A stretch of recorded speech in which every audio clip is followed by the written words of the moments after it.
Samantala, tiniyak ng Malacanang na hindi makokompromiso ang karapatan at soberanya ng Pilipinas sa anumang negosasyon tungkol sa posibleng joint oil exploration ng China at ng Pilipinas. Kasunod na rin ang ilang panawagan na dapat maging maingat ang pamahalaan. Yan ang ulat ni Patrick De Jesus. Tuloy-tuloy ang pagsipa ng presyo ng mga produktong petrolyo at iba't ibang paraan na rin ang ginagawa ng pamahalaan para matiyak na may sapat na supply ng krudo. Dahil pa rin yan sa hindi paghupa ng tensyon sa Middle East kung saan kontrolado ng Iran ang Strait of Hormuz na kritikal na daanan ng tanker ship at naghahatid ng malaking supply ng langis sa buong mundo. Kaya ngayon nabuhay ang posibleng joint exploration ng China at Pilipinas sa West Philippine Sea na pinaniniwalaang mayaman sa langis at natural gas na bukas muling mapag-usapan ng dalawang bansa.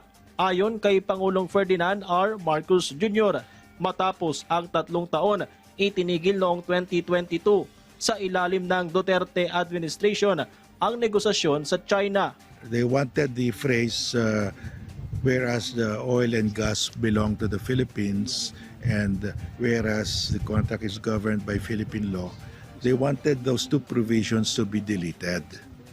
So, that would mean that will violate the Constitution, and that means we are abandoning the arbitral award. So, Secretary Ted Boylocsin correctly terminated all the negotiations. Ayon kay retired Supreme Court Associate Justice Antonio Carpio na bumisita kamakailan sa Pag-asa Island, maaaring ituloy ang pag-uusap. Pero kung papayag din ang China sa ilang kondisyong hindi malalabag ang konstitusyon ng Pilipinas. If they will agree to have a cooperation agreement with us under the Philippine contract system, service contract system, okay lang.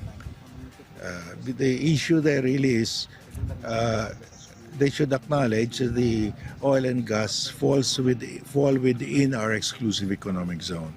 Yun ang issue doon. Dagdag hamon naman ang gusot ng dalawang bansa sa West Philippine Sea na noong nakaraang linggo lamang ay muntik banggain ng Chinese warship ng PLA Navy, ang BRP Benguet ng Philippine Navy malapit sa Pag-asa Island. Any agreement, no, not just in petroleum but any kind of agreement presumes that relations are good, no? And there is trust and confidence between the parties that they will abide by them. No? If there is no trust and confidence in the first place, there is no reason to enter into an agreement. It's all right to explore options. Okay?